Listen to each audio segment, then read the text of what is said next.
Waxaana wanaagsan daawadayaal kusoo dhawaada barnaamijka dhacdooyinka iyo wararkii ugu dambeeyay caalamka. Qodobada xiisaha badan ee barnaamijkan qaybtan aad ku daawan doontaan waxaa qayb ka noqon doona madaxweynaha dalka Mareykanka oo gaaray dalka Shiinaha isagoo ka degay magaalada Jibein ee xarunta dalkaasi ayaan eegi doonaa. Qodobada kalena waxaa qayb ka noqon doona wadahadaladii ay dhexdhexaadinaysa Pakistan oo markaasi midmadow soo kala dhexgalay iyadoo Mareykanka. Haddaba maxay yihiin ayaan barnaamijkan markaasi kaga hadli doonaa. Ghana oo muwaadiniinteeda kala baxaysa Koonfur Afrika kadib beegsi ku socda ajaanibteeda ayaad markaasi barnaamijkan ku daawan doontaan. Qodobada iyo weliba qodobo kale ayaad qaybtan barnaamijkan markaasi ku daawan doontaan. Haddii aynu ku horeyno, madaxweynaha dalka Mareykanka Donald Trump ayaa gaaray magaalada Beijing halkaasi oo 2 maalmood kula kulmi doono madaxweynaha dalka Shiinaha Xi Jinping isagoo kala hadli doono arrimaha markaasi ka taagan xiisadda Bariga Dhexe.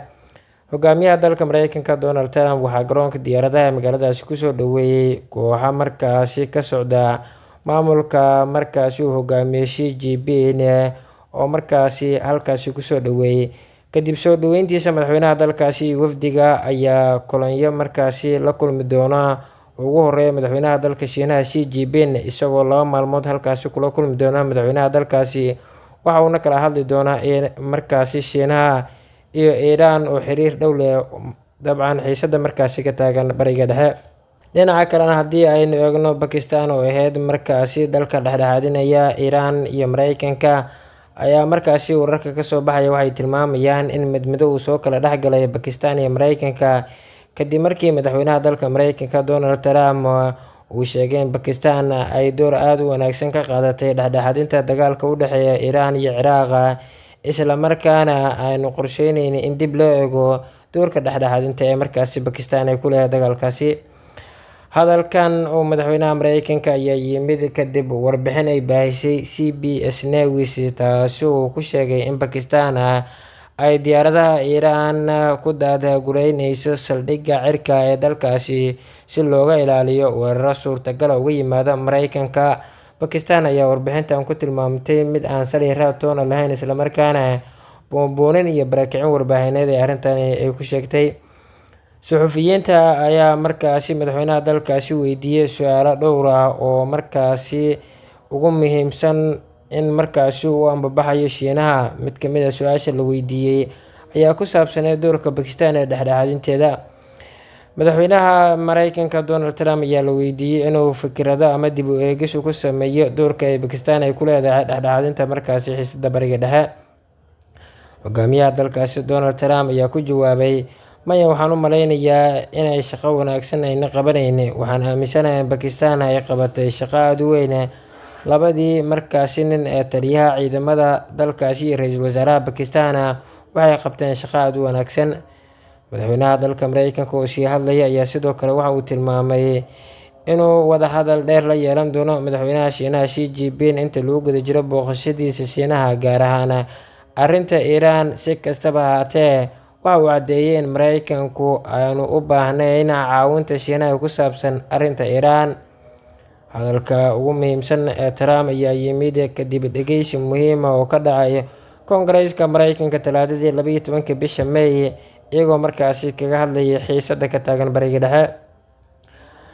Intii lagu guda jiray dhageysiga Koongareeska, sanadka Mareykanka ee markaasi senatarka Mareykanka oo caan ku ah hadaladiisa muranka dhaliya ayaa la weydiiyay xogayaha difaaca Mareykanka iyo taliyaha markaasi golaha sare ee ciidamada Mareykanka inay ka warhayaan wararka sheegaya in Pakistan ay siisay diyaaradaha Iran meel ay dhigtaan si looga ilaaliyo weeraro suurtagal ah oo uga yimaada Mareykanka intii lagu guda jiray xabad joojinta dhowaan dhexmartay Iran iyo Mareykanka.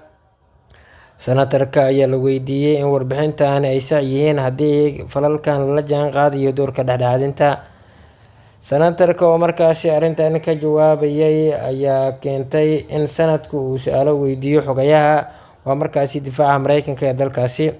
Xogayaha difaaca Mareykanka Mark Rubin oo isna si toos ah uga jawaabay isagoo sheegay inuusan rabin inuu farageliyo wadahadalka markaasi Iran ay ku leedahay Bariga Dhexe ee markaasi wejigii koowaad isagoo fashilmay.